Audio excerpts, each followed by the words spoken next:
నమస్తే రవి గారు. మీకు యోయో టీవీ ప్రేక్షకులకు, వీక్షకులకు, ప్యానెల్‌లో ఉన్న పెద్దలందరికీ కూడా హ్మ్. నమస్తే. ఇది మామూలుగా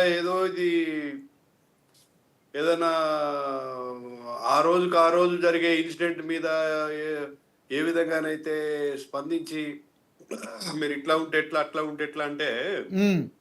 కేవలం అధికారులను నిందించడం వల్ల ఈ సమస్యకు పరిష్కారం రాదు. హ్మ్. మనము హైదరాబాద్‌ని గతంలో కూడా చూసాం చాలా సందర్భాలలో.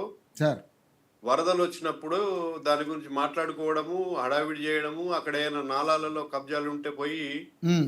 డామ్ డూమ్ అనడము. గతంలో కేసీఆర్ హయాంలో జూసాము. కేటీఆర్ మున్సిపల్ మంత్రిగా ఉన్నప్పుడు. హ్మ్. మరి ఈ ప్రభుత్వంలో గూడా అదే జూస్తున్నాం. హ్మ్. సరే, ఈ ప్రభుత్వం ఒక అడుగు ముందుకేసి వాస్తవానికి హైడ్రా అనేటువంటి ఒక వ్యవస్థను తీసుకొచ్చి ప్రత్యేకంగా ఒక ఐపీఎస్ ఆఫీసర్‌ని బెట్టి హ్మ్. దాని ముఖ్య ఉద్దేశ్యం, హ్మ్. సరే కోటేశ్వరరావు గారు కొంతవరకే చెప్పారు. కానీ దాన్ని ప్రధాన ఉద్దేశ్యం కూడా ఈ నాలాలు, చెరువులను కబ్జా కాకుండా చూడడము. హ్మ్. ఆల్రెడీ కబ్జాలో ఉంటే దాన్ని క్లియర్ చేయడం. హ్మ్. ఇప్పుడు హైదరాబాద్‌లో గతంలో ఉన్నటువంటి చెరువులు ఏవైతే ఉన్నాయో, గొలుసుకట్ట చెరువులు, సార్.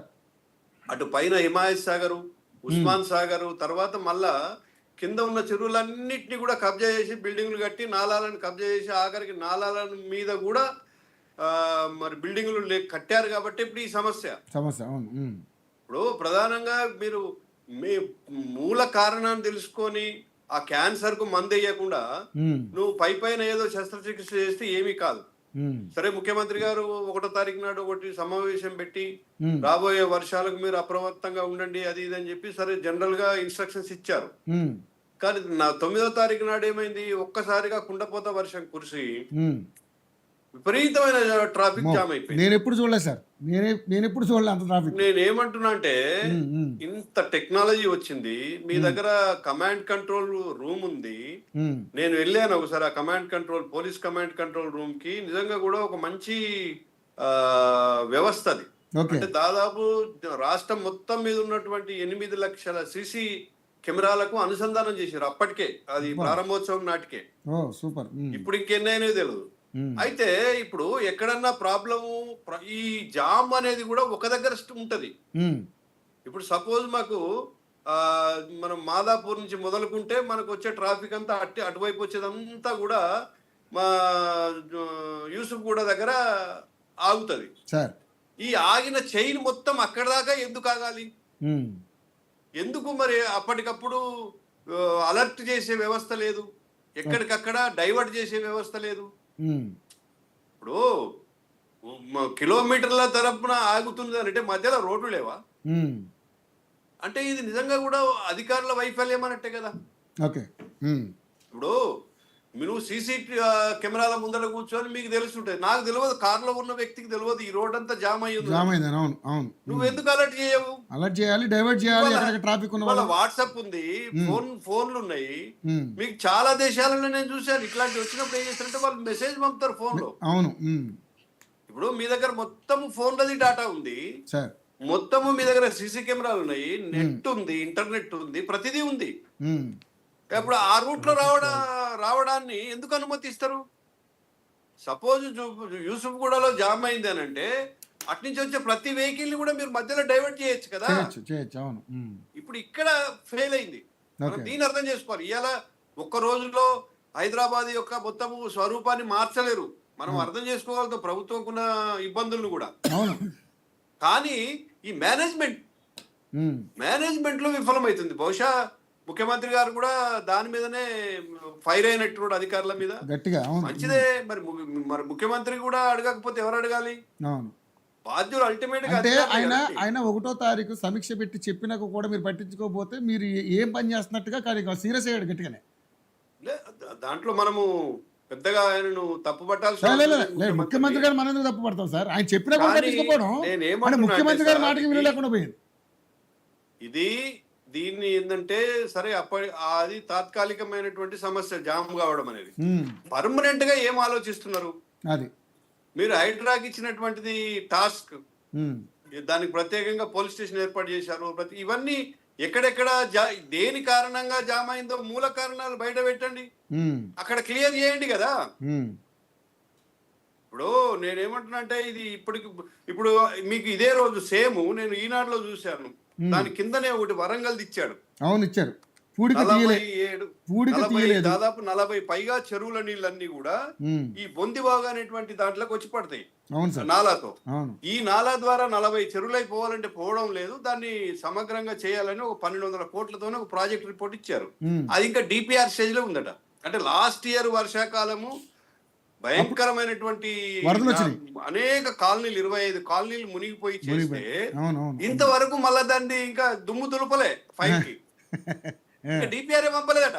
ఓకే. అంటే ఎప్పుడు అవుతాయి? కాబట్టి ఏంటంటే నేనేమంటున్నా, ఓన్లీ అధికారుల మీద అరవడం కాకుండా ఉమ్, ప్రభుత్వం కూడా ఈ యుద్ధ ప్రాతిపదిక మీద దానికి నిధులు ఇవ్వడము. ఉమ్, హైదరాబాద్ లో మనం గతంలో చూసాము, కార్లు కొట్టుకపోయినాయి, అవును. బండ్లు కొట్టుకపోయినాయి, ఉమ్, అనేక ఇబ్బందులు పడ్డాం కదా. ఎంతకాలం ఇది? ఇప్పుడు ఇది ఇవాళ కొత్తగా ఈ ఒక్క రోజులో వచ్చింది కాదు. సార్. వాస్తవానికి గతంలో అనేక ప్రభుత్వాలు చేసినటువంటి తప్పిదాలు, ఉమ్, అనేక అధికారులు చేసినటువంటి తప్పుడు పర్మిషన్స్, ఉమ్, ఇవన్నిటి కారణంగా ఈ రోజు మనం అనుభవిస్తున్నాం. ఉమ్, తలాపాపం తిలా పిడికడనట్టు, తిలాపాపం తలా పిడికడనట్టు అయిపోయింది ఇప్పుడు ఇది. ఉమ్, కాబట్టి ఒకరిని నిందించడం కాకుండా నేనేమంటున్నట్టు ఇప్పటికైనా ఉమ్, ఈ యొక్క టెక్నాలజీని ఉపయోగించుకొని ఒకటి ఎప్పటికప్పుడు ప్రజలకు అలర్ట్ చేయడం. ఉమ్, కొద్ది వర్షం మొదలైందంటే ఏ రోడ్లలో జామ్ అయ్యే అవకాశం ఉందో తెలుసుకొని, ఇప్పుడు సార్. అరే 3 రోజులు 2 రోజుల ముందు వర్షం పడేటువంటి విషయాన్ని మనము చెప్పగలుగుతున్నప్పుడు ఉమ్, వర్షం స్టార్ట్ అయినాక చెప్పలేమా అండి? అవును. ఇలా ఫోన్ లేని వాళ్ళ ఎవరికి సైరన్ ఇవ్వండి. ఉమ్, నేను మొన్న దుబాయ్లో చూశాను. ఉమ్, మనము వాడు ఏదైనా పైనుంచి మిజైల్ వస్తుందంటే ఒక 5 నిమిషాల ముందు 2 నిమిషాల ముందు అలర్ట్ చేస్తున్నాడు. ఓకే. అట్లీస్ట్ అప్పటికప్పుడు పోయి మీరు సేవ్ కాంట్రీ అని. ఉమ్, మనం చేయలేమా? మొన్న ఒక ప్రయత్నం చేసింది గవర్నమెంట్ ఆఫ్ ఇండియా, ఒక సైరన్ ఇచ్చారు. మీ అందరికి కూడా వచ్చి ఉంటుంది. ఉమ్, ఆ విధమైనటువంటి అలర్ట్ పెట్టండి, అవును వచ్చింది ఒకరోజు. అవును. మెసేజ్ సిస్టమ్ పెట్టండి. అప్పుడు ఏమవుద్ది, ఇంకా రాబోయే వెహికల్స్ కనీసం ఆగిపోతారు కదా. ఉమ్, ఇప్పుడు మనం కొన్ని రేడియో ఛానల్స్ కూడా చూస్తున్నాం. మేము హైదరాబాద్ ఉన్నప్పుడు ఎప్పుడన్నా కార్లో ఉంటే మేము కొన్ని ఉన్నాయి కదా ఎఫ్ఎం స్టేషన్స్. అవును. వాళ్ళు చెప్తుంటారు ఈ రోడ్లో జామ్ అవుతుంది, ఆ రోడ్లో జామ్ అవుతుంది అని. ప్రభుత్వం ఎందుకు చెప్పలేదు? అవును నిజమే. పోలీస్ కమిషనర్ ఎందుకు చెప్పకూడదు? ఉమ్, ట్రాఫిక్ కమిషనర్ ఎందుకు చెప్పకూడదు? ఇక్కడ ఫెయిల్ అవుతున్నారు. ఉమ్, కాబట్టి దీని మీద ఏంటంటే సమగ్రంగా ఇప్పటికైనా ఒకటి ఇట్లాంటి పర్మనెంట్ సొల్యూషన్స్ కావాలి. ఒకటి ఉమ్, తాత్కాలికంగా ఇప్పుడు ఉన్నటువంటి దీన్నైనా ఉపయోగించుకొని ప్రజల్ని అలర్ట్ చేయడము.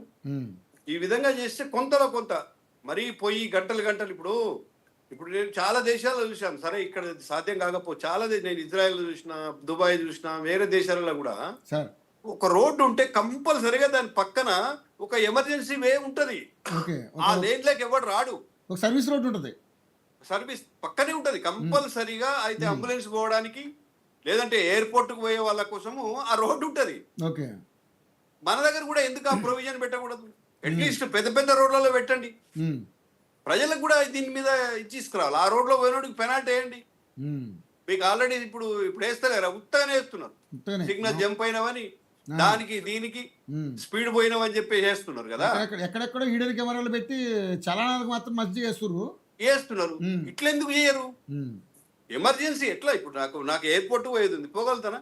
ఉమ్, లేదు నేను హాస్పిటల్కి పోవాలా, పోగలుగుతానా? అమ్మో. అక్కడ పిల్లలకు పాపం ఒక తల్లి ఉంటది, పాపం డ్యూటీ అయిపోయినాక పోయి పాలు ఇవ్వగలుగుతుందా? ఉమ్, అసలు 4-5 గంటలు ఆగిపోవడం అంటే ఏందండి? మామూలు విషయం కాదు సార్. అవును. ఉమ్, హైదరాబాద్ లాంటి నగరంలో అంటే ఇట్లాంటి మరి దుర్భాగ్యమైనటువంటి స్థితిలో ప్రజలు జీవిస్తున్నారంటే ఇంకా అది భాగ్యనగరం ఎట్లయింది? ఉమ్, కాబట్టి దీని మీద డెఫినెట్ గా ప్రభుత్వం, సరే ముఖ్యమంత్రి గారు రివ్యూ చేశారు, దాన్ని పెద్దగా మనం కాదు సార్. నాకు కూడా అర్థం కాలే. ఇప్పుడు సరే ఇప్పుడే కాదు కదా మనకి హైదరాబాద్లో ఇదే సమస్య ఎప్పటి నుంచో ఉంది కదా. ఉన్నప్పుడు మరి 10 ఏళ్ళు బీఆర్ఎస్ అధికారంలో ఉంది. మరి వాళ్ళు ఏం చేయలేకపోయారు. ఇప్పుడు ఈ ప్రభుత్వం అధికారంలోకి వచ్చింది. ఏంటి మరి ప్రభుత్వాలు మారుతున్నాయి కానీ సమస్యలు అలాగే ఉండిపోతున్నాయి. కారణం నేను అదే చెప్తున్నా సార్, చిత్తశుద్ధి లేదు. ఉమ్, వారు కోటేశ్వరరావు గారు చెప్పినట్టుగా ఓట్ల రాజకీయం చుట్టూ తిరుగుతున్నది. ఉమ్, ఏదైనా పోయి ఒక కాలనీలో డిస్టర్బ్ చేయాలంటే ఆ సగం చెరువును కబ్జా చేసి కట్టిరి. ఉమ్, అది వాస్తవానికి సరే అక్కడ మిత్రుడు ఉన్న టిఆర్ఎస్ పార్టీ ఒప్పుకోకపోవచ్చు కానీ ఉమ్, ఆ గత 10 ఏళ్ళు అయితే విపరీతమైనటువంటి కబ్జాలు జరిగినాయి. ఉమ్, ఆ మన చెరువుల సుందరీకరణ పేరుతో మీరు చూడండి. ఉమ్. మనము ఇక్కడ రాజకీయాలకు సంబంధం లేదు కానీ లేదు, నేను లేదు. వాస్తవం ఇప్పుడేమంటున్నానంటే, మాట్లాడుతున్నాను. ఉమ్, ఇప్పుడున్న ప్రభుత్వం మరి ఎందుకు దాన్ని పట్టించుకుంటలేదు? ఉమ్, నువ్వు చెరువులు, మెయిన్ చెరువులు సార్, చెరువులు లేవు కాబట్టి ఏమవుతుందంటే వచ్చిన నీళ్ళన్నీ మోరిలో పడుతుంది, రోడ్డు మీద పడుతున్నాయి. ఉమ్, మోరిలు కూడా కాదు, మోరిలు కూడా ఎంత, దాని కెపాసిటీ ఎంత? ఉమ్, రోడ్డే ఓకే. రోడ్డే నాలాలను తలపిస్తున్నాయి. ఉమ్, కాబట్టి దీనికి డెఫినెట్ గా సీరియస్ తీసుకోవాలి. ఉమ్, ఏదైతే ముఖ్యమంత్రి గారు హెచ్చరించినట్టుగా అది కొంత ప్రభుత్వ అధికారులు కూడా మరి ఒళ్ళు దగ్గర పెట్టుకొని పనిచేస్తేనే ఈ సమస్య పరిష్కారం వస్తుంది. Right right sir right. ఇక లాస్ట్ ఆయన తీసుకుంటారు సార్, ఆయన తీసుకుని ఓకే సార్. శ్రీనివాస్ గారు చెప్పండి. అండ్ ఆయన